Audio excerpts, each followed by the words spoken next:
Bruh, I have a confession to make. I am not a fan of three things. One, I am not a fan of Taylor Swift. Hello? Two, I am not a fan of K-pop. Hello? And last but not least, I am not a fan of modern day football strikers. Hello?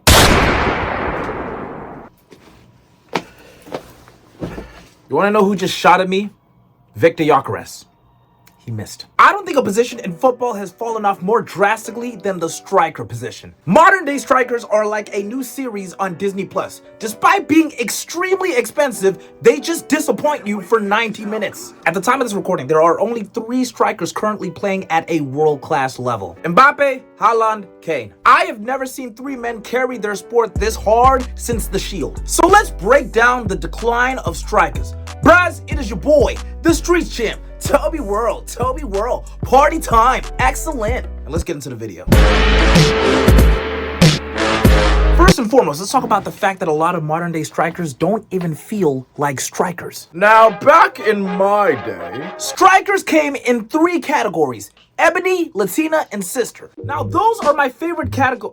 Wrong video. The first of the big 3 categories of strikers is number 1, the target man, or as they say over here in England, the big off striker up top. These kind of strikers were basically a wet dream for managers like Sean Dyche and Tony Pulis. All you have to do with these strikers is just cross the ball to them or pass to them. And these guys will literally wrestle off defenders like their prime Kurt Angle, or beat them in the air and get the ball into the back of the net. These guys were typically huge physical tanks. I'm talking players like Peter Crouch, Olivier Giroud, and my favorite play of all time, Drogba. The next category of strikers is poachers. Now, unfortunately, these guys would probably get labeled by new generation football fans as tap-in merchants, because a lot of their goals are indeed tap-ins. Like, dude, finding a pocket of space in a crowded box full of defenders and still having the quality to put the ball into the back of the net is f***ing hard. One of my favorite poachers of all time was Klaas-Jan Huntelaar. I swear, this guy's brain was amazing, Paul. And then there's Ruud van Nistelrooy. This guy was basically the Dutch version of Roddy Rich because he loved the box. And the last category of strikers is just pretty much all-round forwards. These guys are good at everything. Head, amazing. Finish, amazing. Touch, amazing. You might think that I'm describing the perfect girlfriend, but no, I'm actually describing guys like Suarez, R9, Henry. Now, why did I just list the big 3 categories of strikers? Because modern day strikers are going through a bit of an identity crisis. They're not big or physical enough to be target men anymore. They're not smart enough to be poachers anymore. And instead of being all-rounders, they'd rather model their game around WWE Hall of Famer Kane like my boy Liam Delap does. Again, I'm not talking about these 3. They are the last of a dying breed. The truth is, strikers nowadays don't exactly know where to fit into a football pitch. Sometimes you'll see them on the wing. Sometimes you see them in midfield. Bro, strikers nowadays look as lost as Steve Rogers when he woke up in the modern era and saw that black people had rights. And that's why I have come up with a new term for these strikers. There's a term in football called second strikers. Well, a lot of these new strikers are soft-core strikers. But there wouldn't be soft-core strikers if there wasn't the originator. And I hate to say, guys, there is only one man to blame for all of this.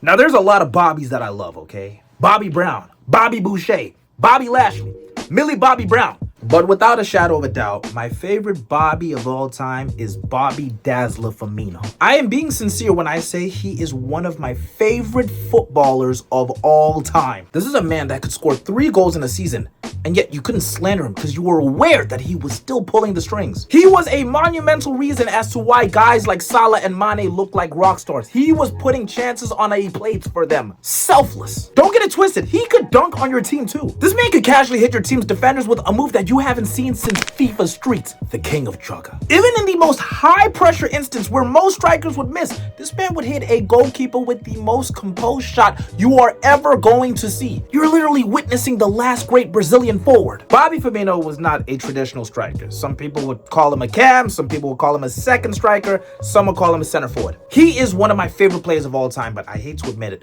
A big reason as to why strikers are so mid nowadays is because a lot of them have emulated their game around him. Like Bobby Firmino, a lot of strikers nowadays are not physical enough to be seen as an out-and-out striker. They don't score enough to feel like an out-and-out striker. And that's why a lot of people nowadays just call them center forwards, because they're in the center and I guess they're forward, you have players like João Pedro, Kai Havertz, Ferran Torres, Gabriel Jesus. Now, do these guys play striker? Yes. Do they feel like strikers?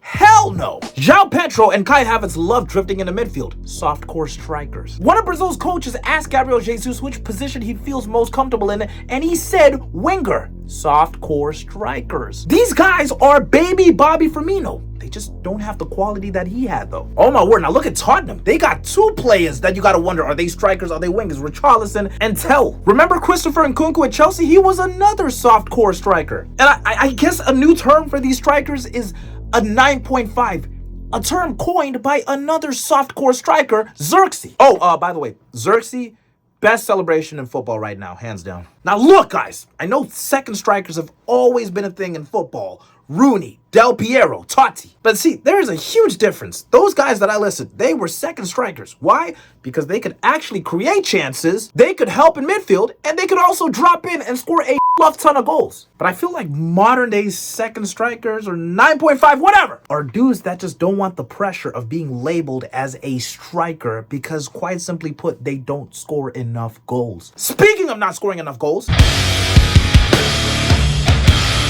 now, a couple of months ago, I made a video calling out the Serie A. Since then, every single night at 3 a.m., I always hear a knock on the door, and this is what I see through my peephole. Now, I said that the Serie A was boring because of the severe lack of goals from their attackers. Even fast forwarding to right now, people would look at their top scorers and say that these numbers are quite underwhelming. Now, I was one of the people that called out the Serie A for this very reason. But upon further inspection, it turns out that the Serie A is actually on par with all the other leagues. Now, if you don't believe me, let's take a look at the top scorers of every other league. But here's one caveat. We're going to be taking away Mbappe, Haaland, and Kane. That is right, guys. Like the Men in Black, we are getting rid of the aliens. In La Liga, the top scorer, besides Mbappe, is Muriqi with just 11 goals. Mbappe's only competition is a man that looks like he could be a Briscoe brother. Trailing behind him is Ferran Torres, another soft-core striker, and a 50-year-old Lewandowski with 9 goals. Now let's look at the race for the Pichichi during the prime La Liga years. Yeah, we are never seeing numbers like this ever again. La Liga used to have superhuman attackers everywhere you look. Now it's just one alien and a bunch of normal human beings. La Liga is American Dad. Then we move over to the Boobies Liga. We have already established that Harry Kane is playing football on semi-pro difficulty. But whom exactly is he competing with? With just 9 league goals, the man behind him is Undav. And look at the 3 guys behind them. I'm sorry, y'all. These guys are not world beaters. If you told me that these 3 were the members of Imagine Dragon, I would honestly believe you. Now it's time for Victor Gyökeres's favorite league, the Uber Eats League. The top scorer is Mason Greenwood with just 11 league goals. I hate to admit it, y'all, but this guy is really good at getting in the right position. He really knows how to beat his man and his woman. Second is Penicelli with 10 league goals. And Laporte, 9. Now, in case you haven't been keeping up and you don't know who's the top scorer for PSG this season, it's João Neves with 5 goals. And finally, we move over to the Premier League. And once again, we are going to disregard Super Boo, aka Erling Haaland. Chasing him down for the Golden Boot is the oldest looking 24-year-old of all time, Igor Thiago, with an honestly insane 16 league goals. And the striker, remember this is a striker video, behind them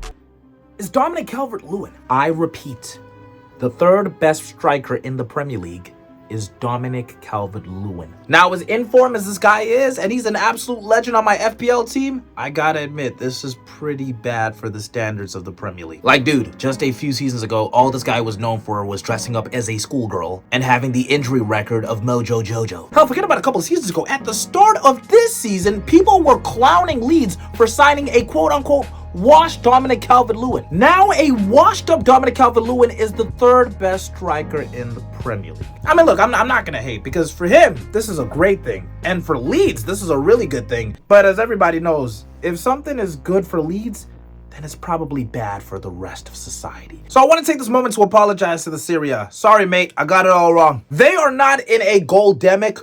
We all are. So what exactly happened to strikers?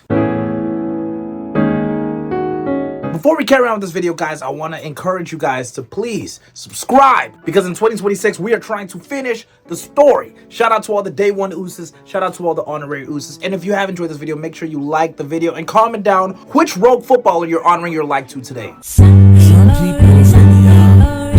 Okay, guys, I have a secret that I have to tell you. I am actually teen pop sensation Hannah Montana. I am also a massive hypocrite because I talk about how strikers haven't been scoring lately, but this is nothing new. There have been seasons before where strikers are just not hitting their mark. I mean, look at the Golden Boot race in the 2008-2009 Premier League season. All Anelka had to do was score 19 goals, and not to dismiss 19 goals. If a Chelsea forward could score 19 league goals now, I would probably name my daughter after them. But he was barely competing with strikers. The only striker he was competing with was Torres. So I will admit that there are some seasons that are just very dull for attackers. But that does not dismiss the fact that from the strikers that were signed in the summer of 2025, a large chunk of them have been underwhelming. I mean, goodness gracious, look at Gyökeres. The guy plays the way I'd imagine Samoa Joe plays football. Now, I'm a Chelsea fan, and I'm not particularly happy with the strikers that we have. But if you were to ask me, hey, Toby, which striker do you think Chelsea should go out and sign? I genuinely could not give you an answer. The striker market is kind of cooked nowadays. And this might just be me, but has anybody noticed that strikers' ball striking has significantly declined? Ball striking used to be an art. Striker shots just don't have venom in them anymore. Guys like Rooney, Drogba, Ronaldo used to score goals purely off the basis of the fact that their shots were so powerful that if a goalkeeper tried to even save it, their gloves would be on fire. I feel like in the 2010s, coaches just stopped teaching players how to strike a ball. They've instead just opted to prioritizing placement. Now, placement is very good, but it's more of a benefit if you're really world class, like somebody like Henry, where you don't need that much power in your shots. But again, most strikers just don't have that quality like Henry. And again, their ball striking is just kind of poor. I'm telling you guys, once you notice it, you're not gonna unsee it. Now, I know I've been slandering strikers, but guys, there is actually a big reason as to why strikers have suddenly become underwhelming this season. And I'm gonna tell you guys why, but that's gonna be in a video 2 weeks from now, because next week's video is going to be about wingers being underwhelming nowadays. I'm sure you guys are noticing a bit of a pattern. And if you guys don't want to miss that video, then make sure that you subscribe. Thank you guys for watching this video. I appreciate you guys being here. I appreciate you guys watching my video. If you did enjoy, please like and please subscribe. Comment down below. How do you feel about this? Do you think I'm being unfair, or do you think I'm spot on? What do you think? Please, the comments are there for you to engage. And also, if you want to engage, then guys, join our Discord. That's where we have all of our discussions. I want to be able to have more access to World Gang, and you guys can also join me on my Twitch streams. But anyways, guys, this has been your boy, the Streets Champ. Thank you for watching, and I've just given you the gift of Toby World. Drink it in, man.